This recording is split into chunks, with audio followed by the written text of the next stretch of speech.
Sí, sí. Ah, vale.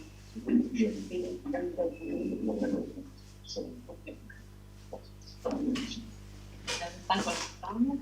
Hay gente que está conectada. ¿Hay dos?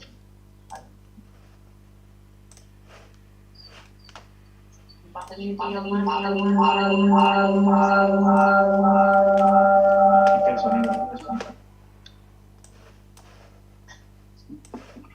¿Cómo te despides un momento? Ya estamos retransmitiendo, lo digo para que lo sepáis. Vale. ¿Está funcionando entonces lo de YouTube? Creo que sí. Vale.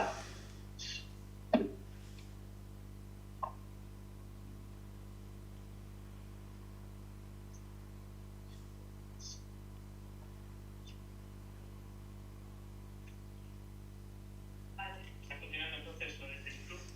Creo que sí. Vale. Retransmitiendo. Gracias, hermano.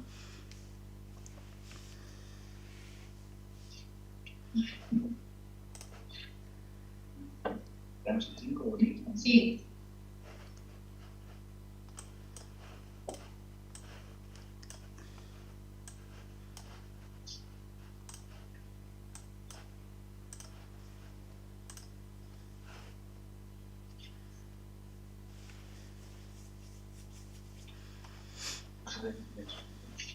Como guste, inglés, español, portugués. Aquí hay alguien que habla en inglés. En principio todo habla en español, pero si me oyes ustedes tienes que dar puede ser en inglés, por mí no es. Sí. Normalmente los sistemas nombres de Cisco, cuando se conectan, pues hay distintos. Porque los que están aquí todos son claros.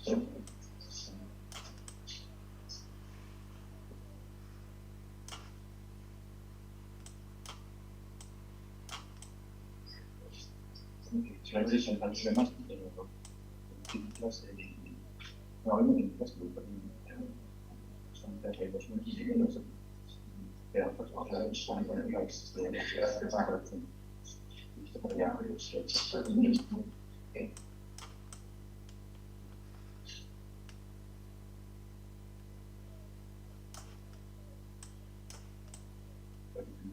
de plan y pues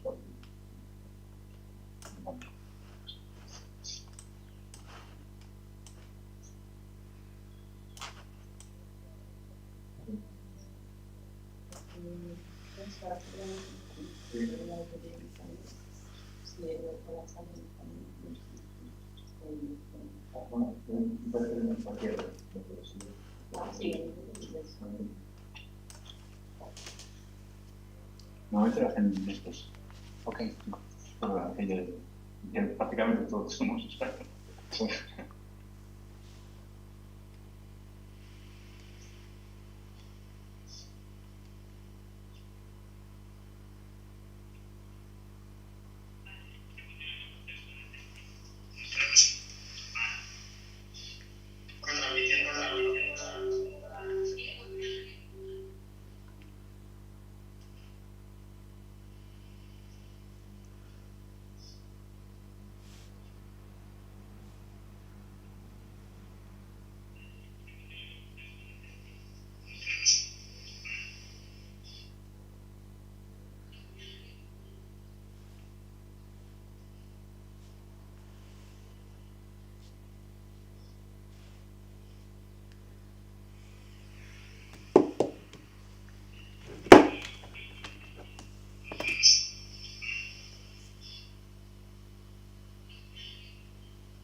called INTI by them.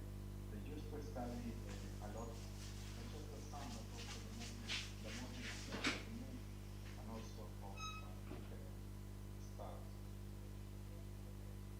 So when we speak a bit about our solar system from different perspectives,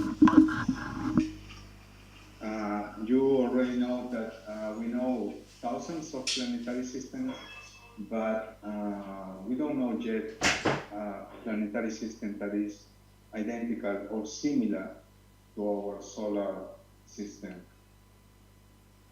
So since we don't know yet such a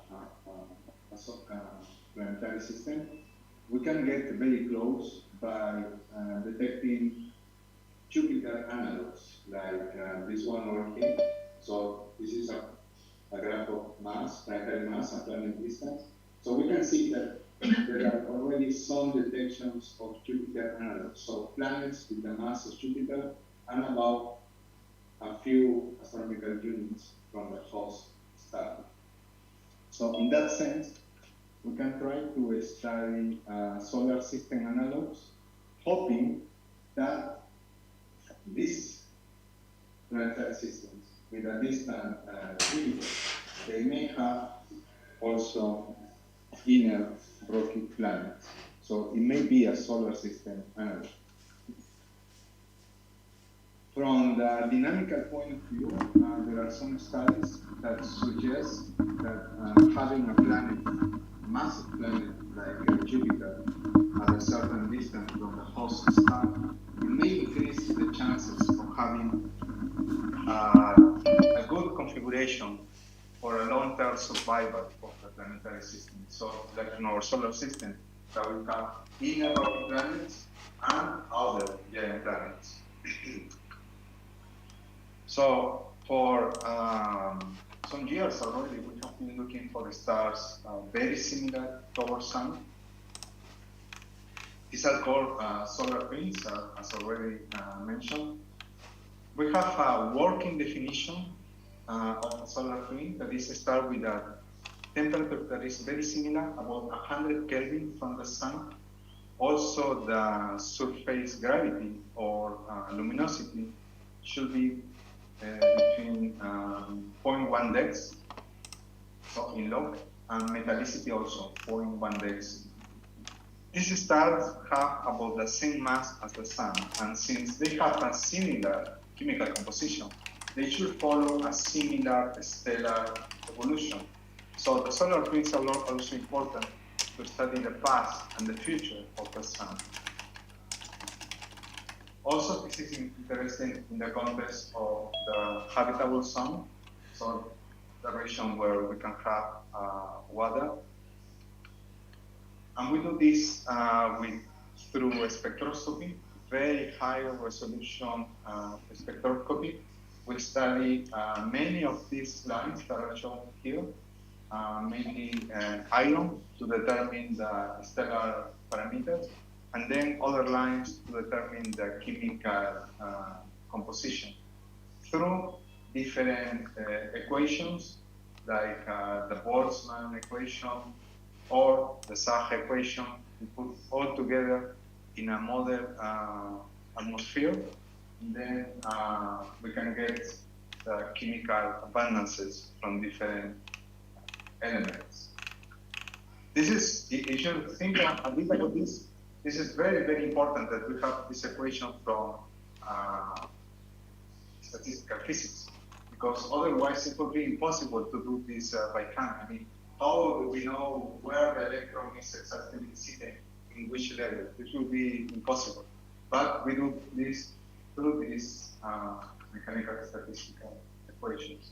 So we know already more than 100 solar twins. There have been many discoveries in the past decade or so.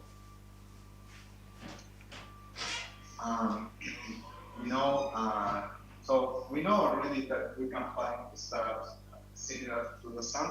It took a while to identify stars similar to the sun.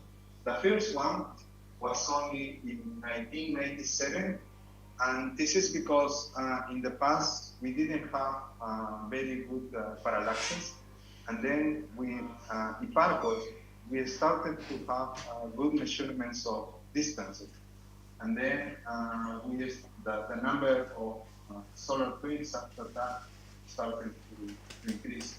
But only in 1997 that we identified a star that was close enough to the sun in the stellar perimeter to call it solar.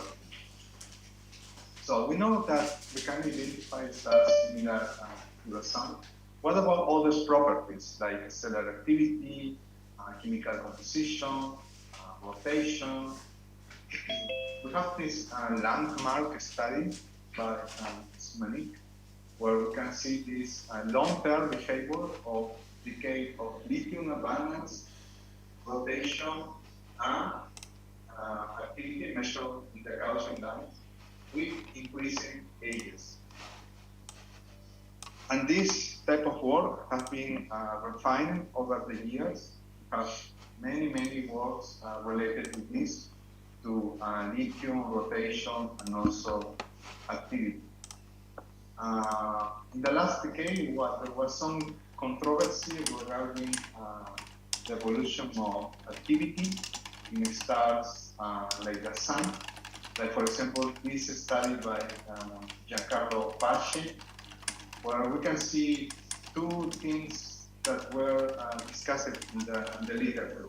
One is that you can see that the sun, the activity of the sun seems a bit higher compared with other solar planet stars in this study.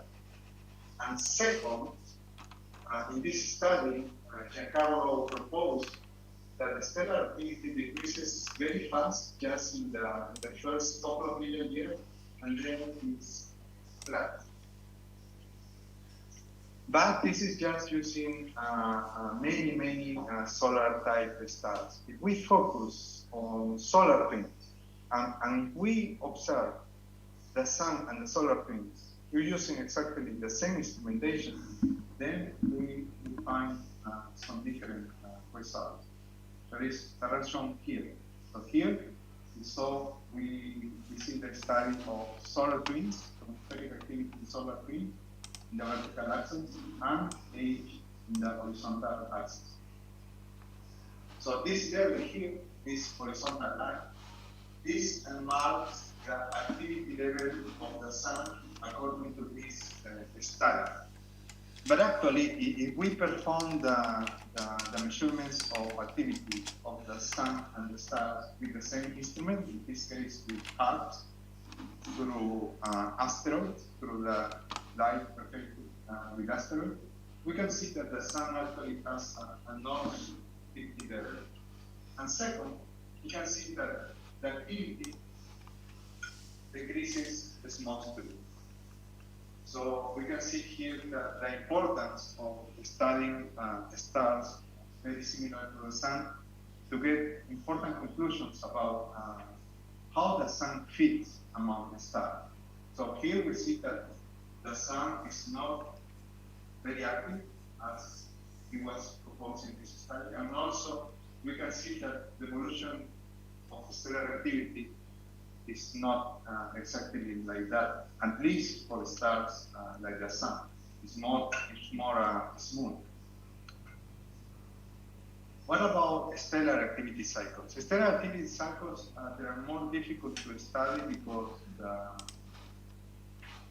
baseline, the temporal baseline, you know that the activity cycle in the sun is about 11 years.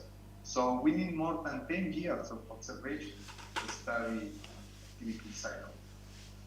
However, there have been some studies of stellar activity cycle. So we know that some solar twins have activity cycles of several years, like in the sun, like this one over here, this star HD 38858. It also has an activity cycle of 11 years. So we don't know yet if the activity cycle of the sun is normal or not. All we can say for now is that there are a few other stars that seem to have similar activity cycle as the Sun. But we need to study this in more detail. We are still getting more data to have enough temporal baseline to try to determine stellar cycle. What about stellar rotation? Stellar rotation, it has been also studied in the literature a lot. It has been debated hotly in the literature. In the Sun, we can see this easily through sunspots, and in stars through modulations of these sunspots, and also players in the light curve.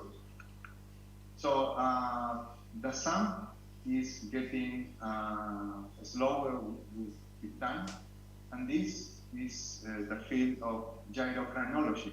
So through the rotation periods of the stars, we can try to estimate stellar ages. This is an example of a plot to determine ages through gyrochronology. So we have the rotation period on this axis, and also here we have the age. But it also depends on the temperature or the color of the star. So we have a b-dimensional surface. But this study gave a lot of controversy because this is studied by Van Seyder. So this challenge gyrochronology, especially for all ages, because here we have the rotation periods of the star and then the stellar age, and we can see that these stars that are older than the Sun have about the same rotation period. So for some reason, they proposed that the star like the Sun stop it to slow down, or slow it down, but much more slowly, not as fast as people thought in the past. I believe that this cured for kids. So in order to study this, we have also used solar twins. It seems like at least just using solar twins, it seems like the evolution of rotation is smooth. So all the stars seem to continue to increase their rotation period. But this is something that we are still studying. It's very difficult to determine rotation periods for these stars because the amplitude of the spots is much smaller than the photometric amplitude due to the spot and players. So it's very hard to get rotation periods for all stars. Okay, now I will speak about the chemical composition. That is something that we have done a lot in Sao Paulo. So we measure the chemical composition through lines like this using the differential technique. This technique means that we will study one line very carefully in all the stars in our sample at a given time. So one line by line, and we do this not automatically, but just by hand, like in the good old times. We first try to choose, we compare different spectra, like here we are comparing 3 different spectra, and then we try to select which region would be better to choose the continuum, for example, continuum windows. Then we try to select which region we will use for fitting the line of fire. So here, for example, we will select just from here to here for fitting the line of fire. Because here, the very end of the line is blended, so it's not good to use low friction for fitting the line of fire. An advantage of doing this line by line is also because when you do this differential line by line, when you subtract one line by the same line but in another star, then this here, that is related to the transition probability of the line, it will cancel out also this, the weighting. So the uncertainties about the measurement in transition probabilities in atomic lines, then it will cancel out. So your abundances will be more precise. Also, in the case that the stars are identical twins, exactly identical twins, the temperature of the star will be the same. This theta is the inverse of the temperature. So if the two stars have identical temperatures, this term will be 0. And if the stars have identical, then they will have both the same continuum opacity. So the difference in chemical abundances will be just proportional to how good you can measure the equivalent width of the line.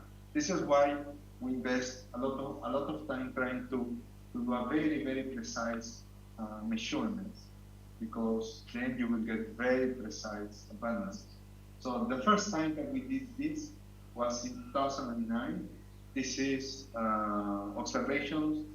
Again, we also, as I mentioned, we observed the sun with the same spectrograph, with the same telescope. And here is solar twin spectrum. And in the same run, the sun served through asteroids. So everything reduced exactly in the same way, try to get the best possible measurement. And the use of asteroids is important because the asteroids, there are like point sources, so that the data reduction is the same in the stars and in the sun as well. So this is what we found back in 2009. This is the difference in chemical composition, the vertical axis, versus atomic number. So if the sun has the same chemical composition as the solar twins, so this is the difference between the chemical composition of the sun and the average of 11 solar twins. So all these points should be here or on 0. But we can see that these points are scattered around. When we plot this abundance difference as a function of the dust condensation temperature in the protosolar nebula, then we can see that there is a strong correlation between the abundance anomalies in the sun and the dust condensation temperature in the solar system. So the sun, the chemical anomalies in the sun seem somehow related to planet formation. And we can understand this because there is a condensation sequence in the protosolar nebula. So here is the sun and 0. This is astronomical unit. The material in the solar nebula that is closer to the sun is hotter. So in the inner solar nebula, you can condense only very refractory material like iron, titanium, so metals essentially. If you get a little bit outer, farther away, then you can condense out also some rocks, some minerals, some silicate, some rock material. And as you get farther and farther away, then you can condense out water, different type of ices. So in the inner region, we have mostly the formation of rocky planets, while in the outer region, we have formation of both rocky cores and also we will have icy material. In the outer region, we will have the formation of a rocky core, then the creation of a gas envelope to form a giant planet. So this condensation sequence is also related to the formation of planets in our solar system. And we can have two types of signatures in the chemical composition of the stars. One is because the material is condensing out in rocks, in metals and rocks. Then the gas that is being accreted in the last phases of addition to the sun, that gas is refractory poor because the rocky material has been removed already. So the sun should be refractory poor, like we find in our study. Another way to introduce a planet signature is when a planet falls into a star, because the convective zone in mass is very thin. We are talking just about 2% of the stellar mass. So because the convective zone is very thin in mass, if you put a planet on the convective zone, then you will increase the bandmass. It's just a bit, but it's enough to be detected with high precision. So this is what we think that is happening on the sun.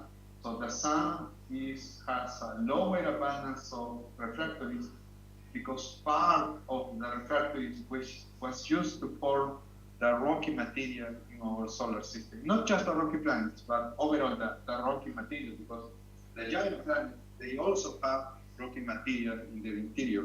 There was necessary to have first a rocky core to later accrete a gas envelope. So considering all this evidence, we have a project, ADISO, to try to find planets around solar twins.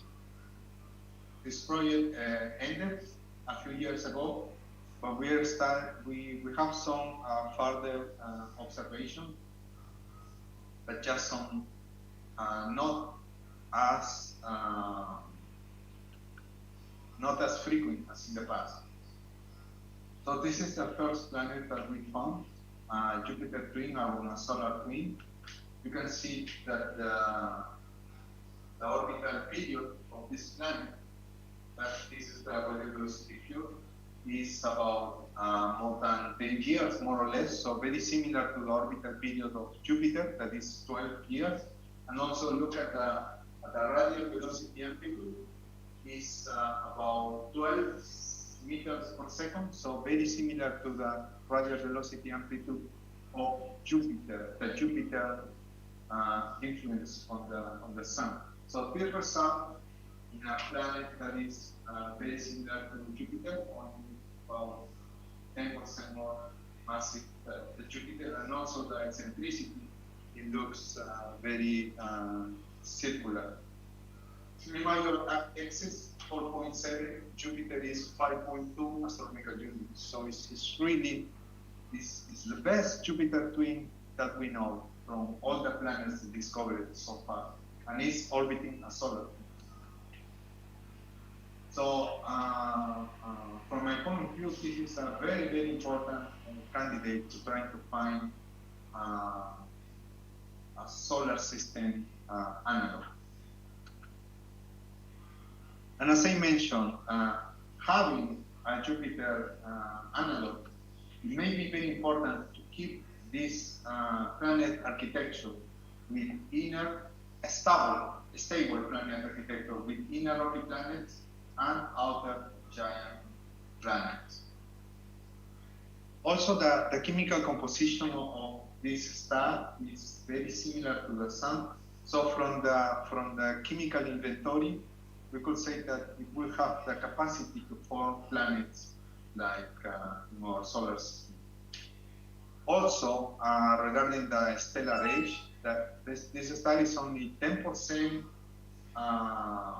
younger than the sun, so it has passed enough time already maybe to start forming complex life, assuming that there is a rocky planet over there and that life arose over there. So that may be a possibility. We are continuing this type of study, not as frequent in the past because we don't have long-term project, but from time to time we can get some observation. So we are working on a new Jupiter analog that hopefully maybe published later this year, and also considering other studies of solar type star.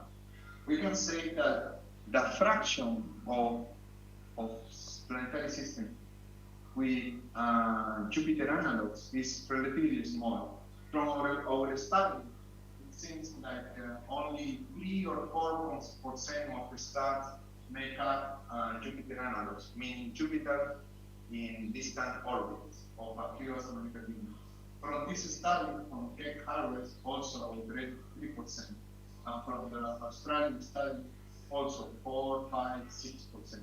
So the fraction of planetary system with Jupiter analog is relatively small, only 3 or 4% or less.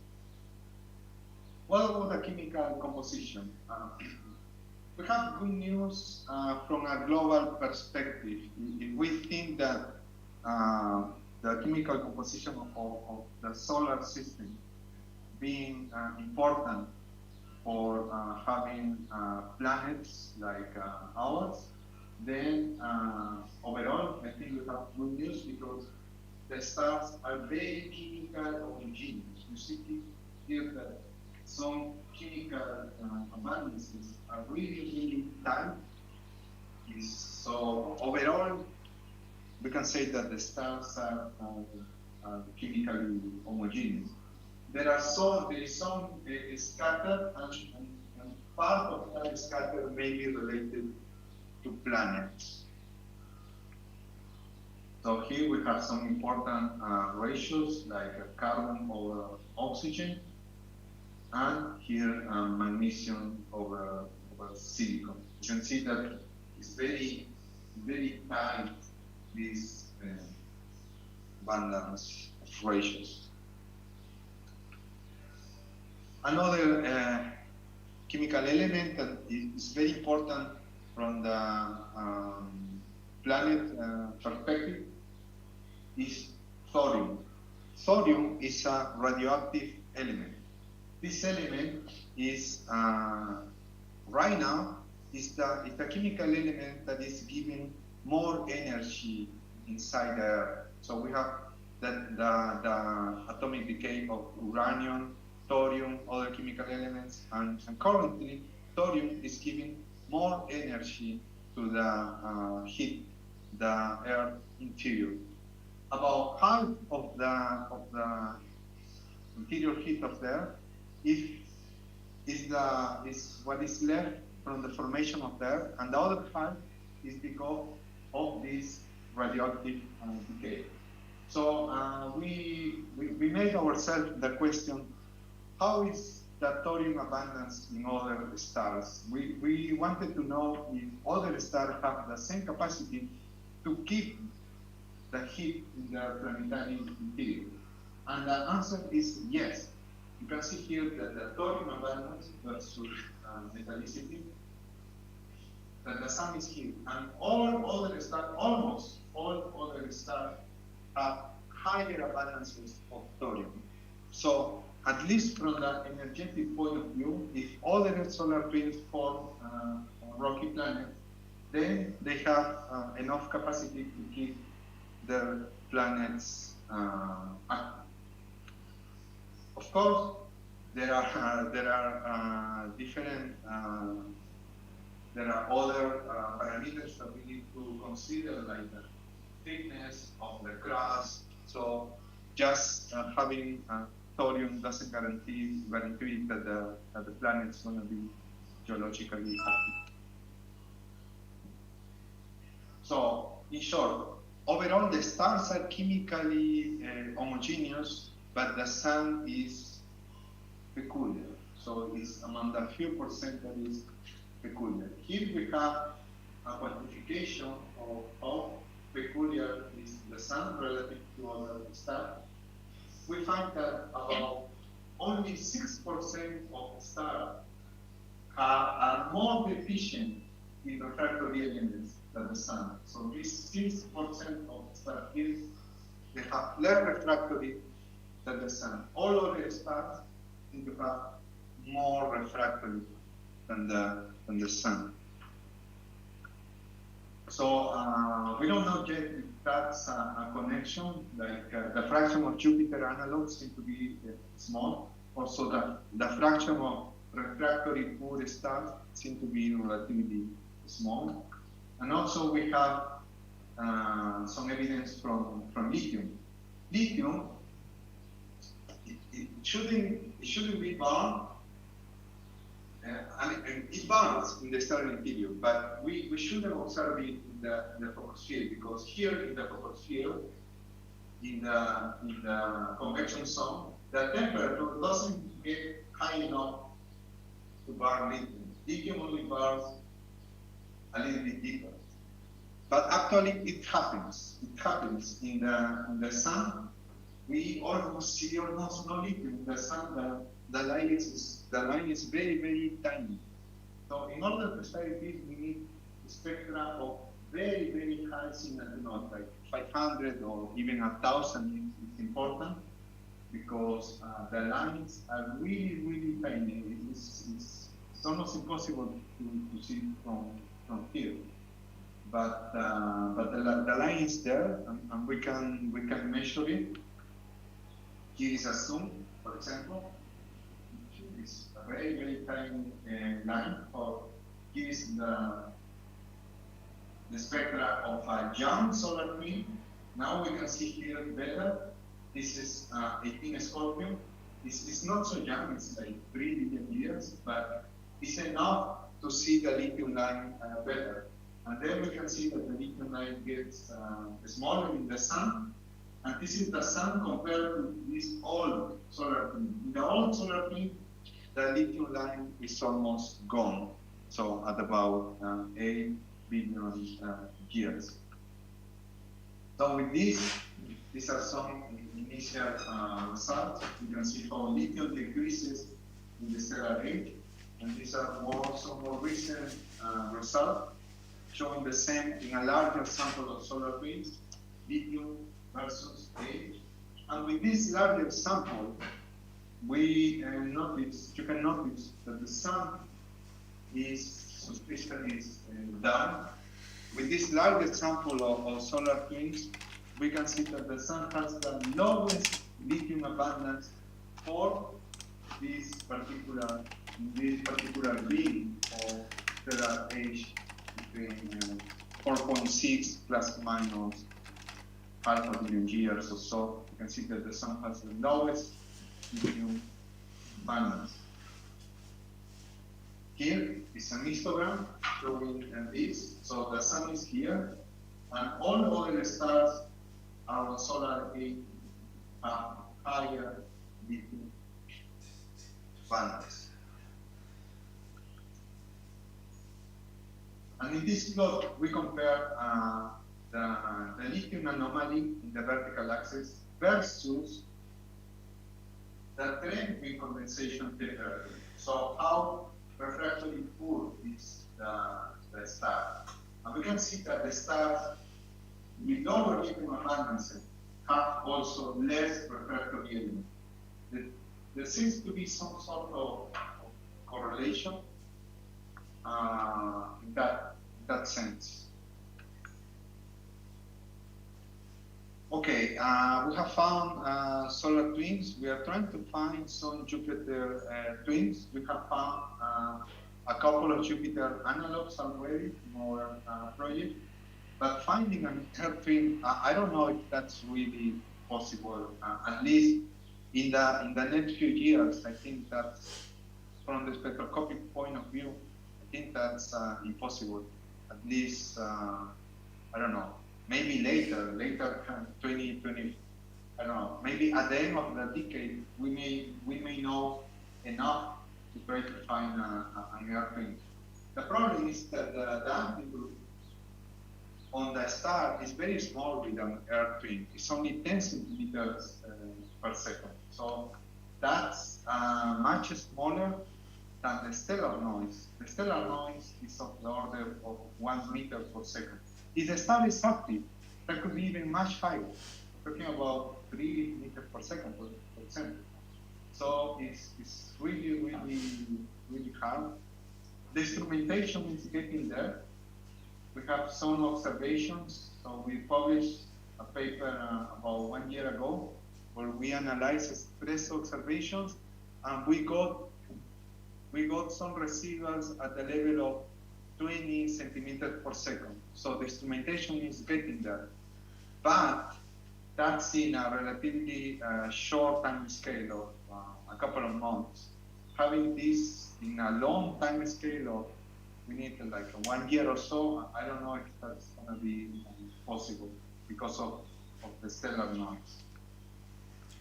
So this is the current status, because we cannot detect yet this Earth analog. We are trying to continue our study to search for Jupiter analogs. Fortunately, we got some more observations approved. So from May to September 2023, we will try to get some more data to try to confirm some planet. And these observations are also important to study how common is the sun related to stellar activity cycle, for example, because we need long-term observations. But that's very good because we have already a good long baseline. So that's it. Here are the conclusions. The sun seems normal in global properties, including average activity and rotation, but from the chemical point of view, the sun seems peculiar. It has lower lithium abundance, lower amount of refractories, meaning lower amount in dust-forming elements. The solar system analogs, not just from our study, but also from other surveys in the literature, focus on solar-type star, seems to be not so common, maybe about 3 or 4%. And in order to detect this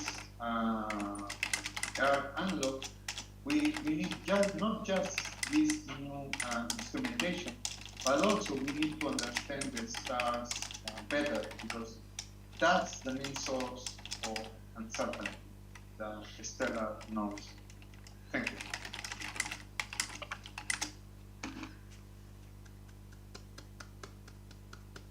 Thank you very much, okay, for this very interesting talk. Now we can have some questions from the people here or people connected.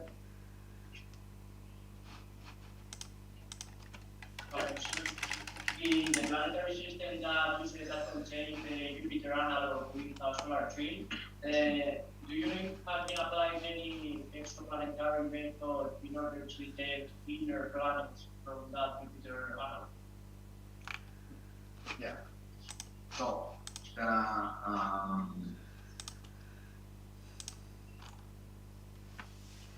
this star here, 11I15.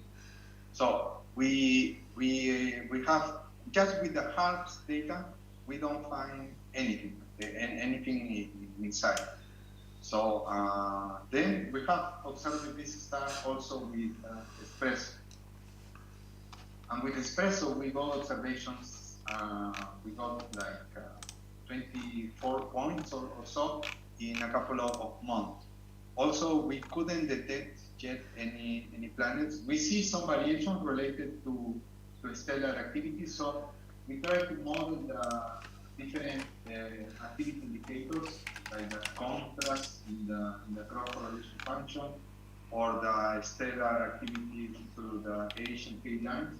And then from that, we try to reproduce the variations in radial velocity. So for now, we only see variations due to stellar activity. We don't see yet any signature of inner planet. So if there is a super Earth in this system, probably we could have detected already some trend or something. So I could say that we could exclude super Earths with this espresso data. but we cannot exclude yet planets like like the Earth, because we need long-term observation, like 1 year, more than 1 year for sure. Okay, more questions?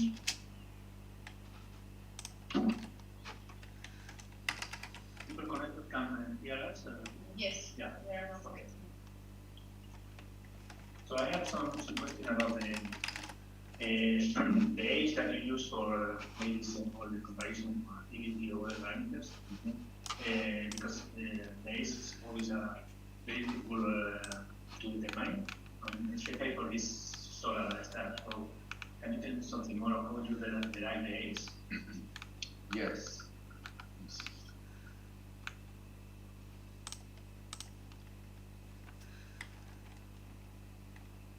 So something important is the precision in the stellar parameter.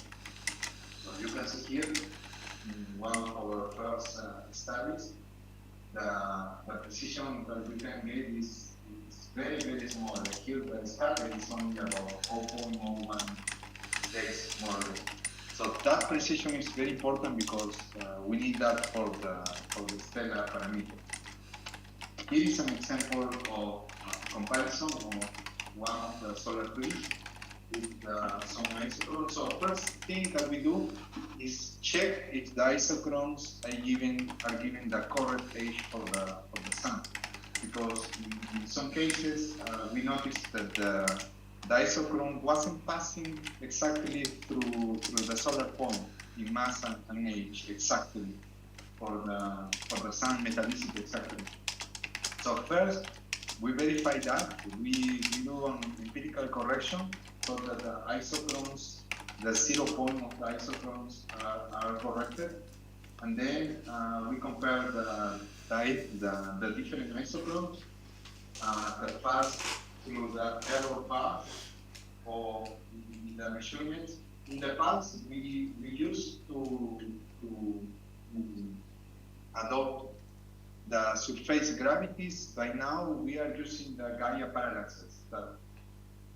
Our surface gravity were much better than the IPARCOS parallaxes when you compare in the HR diagram. But now, with the Gaia parallaxes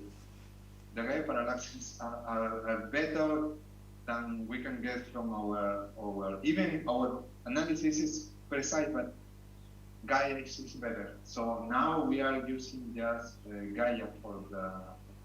In only one case, we have found that Gaia was wrong, and this is just because the quality of the parallaxes was not so good. But overall, we compare this with different isochrons. We do this with a probability distribution function. So we have like a Gaussian distribution where the peak of the Gaussian is close to the measurement parameter itself, and then the probability gets smaller when you get away from the measurement, considering the uncertainties. So these good results in ages are only good when the star is close to the sun. When you start to get out from the sun, it gets worse. So the ages are not so good when the stars are very, very young. Let's say it's younger than 1 billion years, for example. We know the ages is okay, but it is not so good. And then when the star is very, very old, let's say more than 7 billion years or so, then also the ages is not so good. It's good because a good thing about all stars is that the isochrons start to get spread out for all ages when the stars start to get close to the subgiant phase. So in that sense, it's good. But it is bad because the physics is not exactly identical to the sun. So, but we can say that at least relative to the sun, we can trust the ages better for the ones that are closer to the sun. And then if the star is too young or too old, then we cannot trust too much. Okay, very good.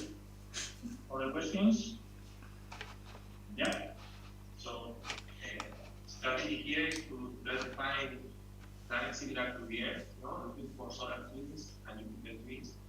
So, is there any other evidence saying, okay, so how likely is to find these Earths in other configurations which are different from our Sun? I mean, is this configuration like more likely to find this kind of planets, or could be also other combinations of gaseous planets and stars in different stages or different masses that will also result in having rocket planets?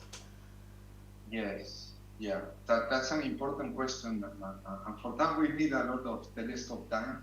Unfortunately, as you know, well, maybe you don't know, but when Brazil entered ESO, we have some access, and then ESO already gave access without the ratification of Brazil entering to ESO, in order to encourage Brazilian astronomers to start exploring the facility. And then we have this long-term project with ESO that was important to try to settle some baseline and some observation. But then, unfortunately, the former presidents didn't ratify the agreement. The agreement with ESO was ratified by the Congress, but the president didn't want him to get the pen and sign. It was in his desk already. All he needed to do was sign. And he didn't want to sign because then he need to pay, right? So, but so for this is because we don't have we cannot propose a long-term project for ISO.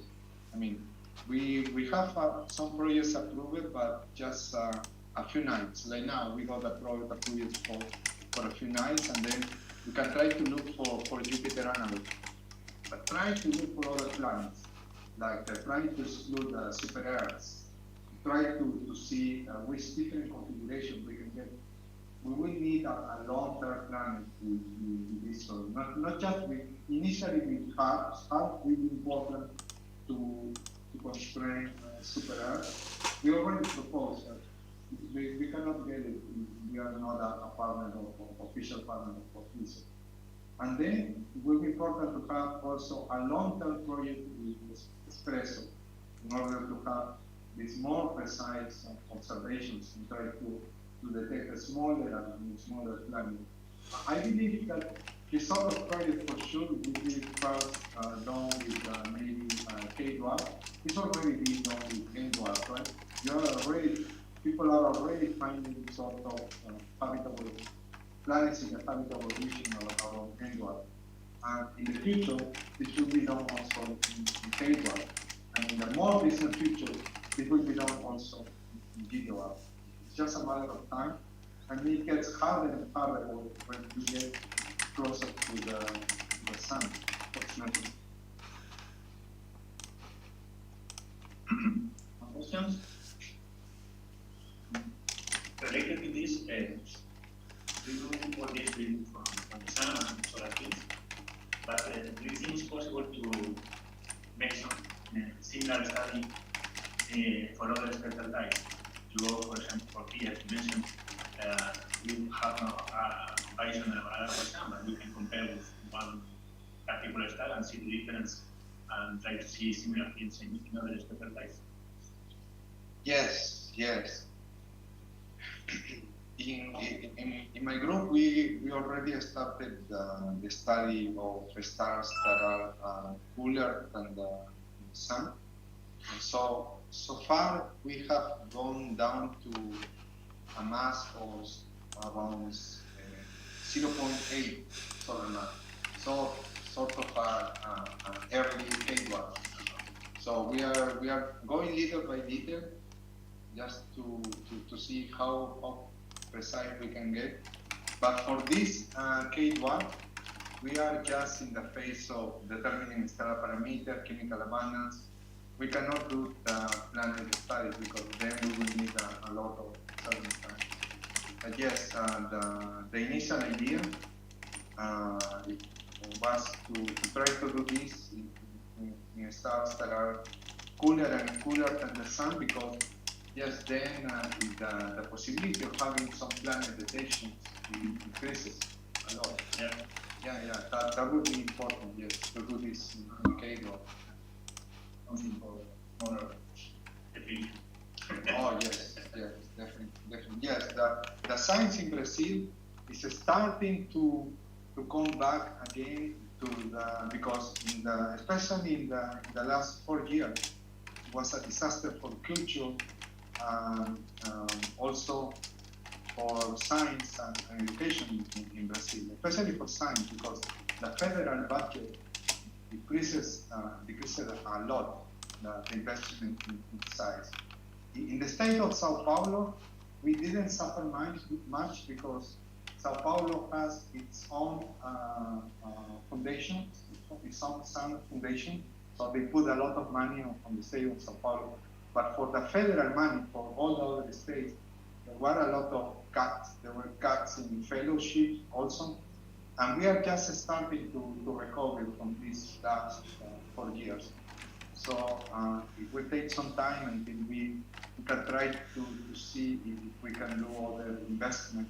We can start, for example, start the discussions again to join me. So, but we are very, very low right now.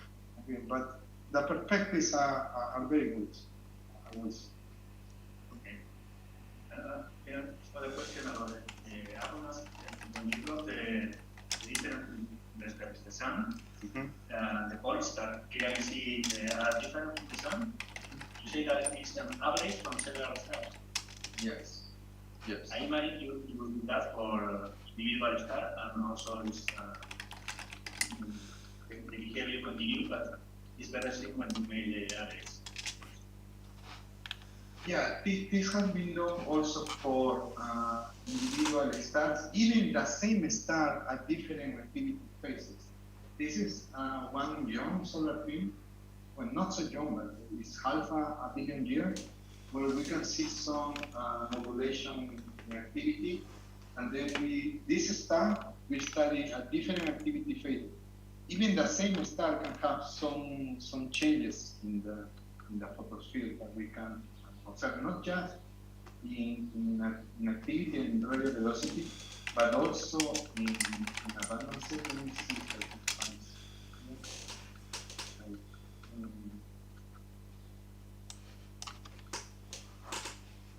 here, for example. See? This is that star that is active, more active because it's 500 million years. This is the difference in equivalent width relative to the line depth of formation. So here, in stellar atmosphere, this will be more deep in the photosphere, the optical depth of 0. The optical depth of -3 is higher up in the stellar atmosphere. And we can see that there are some deviation for lines that are formed high in the atmosphere when we study different phases of stellar activity. We can see that there is some small variations, like in the microturbulence, really small, even in the iron abundance or so. And this is not a real variation. This is because we use the spectroscopic method. But yes, even just with one star, you can see some difference in stellar parameter. Also in chemical composition, we can see some difference individually. When we do the average, it's a bit better because then we can have a global trend. But we can see this also individually in a star. But you also show that there are homogeneous abundance, but there are significant delays. So depending also the age, the difference in abundance will be different because there are small trend delays. Yes. So here is the trend with ages.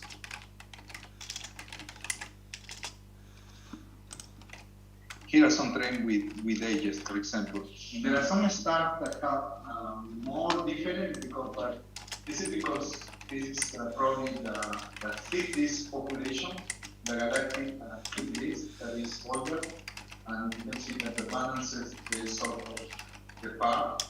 So if you look at very detailed, each star is different. We haven't found one star that say, oh look, this is identical to the sun. They look very close, but there is something a bit different in each of the stars when you look at each of these on detail. But overall, we can say that there is homogeneity. Only when you look at individually, then you can see some little scatter. There is one star. Sorry, I didn't have the slide here, but there is one star that we published about 1 year ago, or 1.5 years ago, and we have the difference between the sun and the star. I think it's 11, 9, 15 itself. And here we have the atomic number. And then it's very funny that we can see the odd even pattern here in the chemical anomalies. And this difference is only 0 from one point to another point, only 0.02 days. So this is another way to say that our abundance should have at least this precision to see this variation. So we see magnesium, aluminium up, then go down, up, down.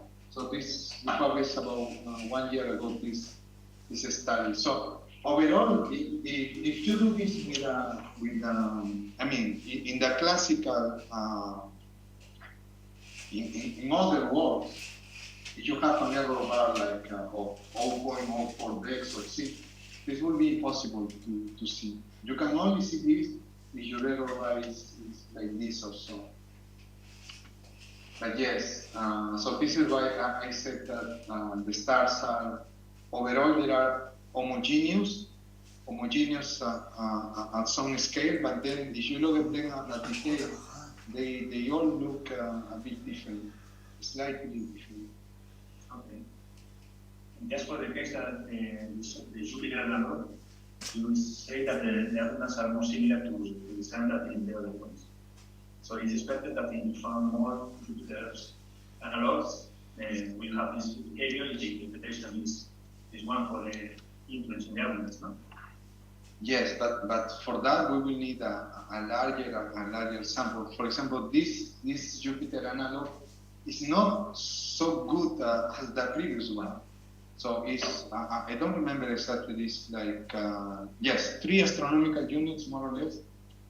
And the first Jupiter analog was 5 astronomical units, so it was really close to Jupiter analog.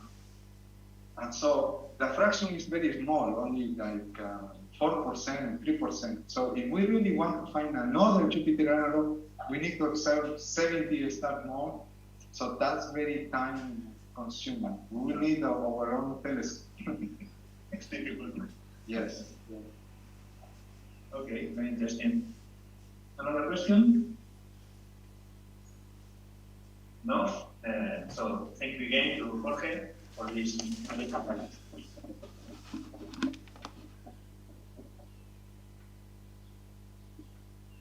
I'm looking here. Okay. Thank you very much for joining us.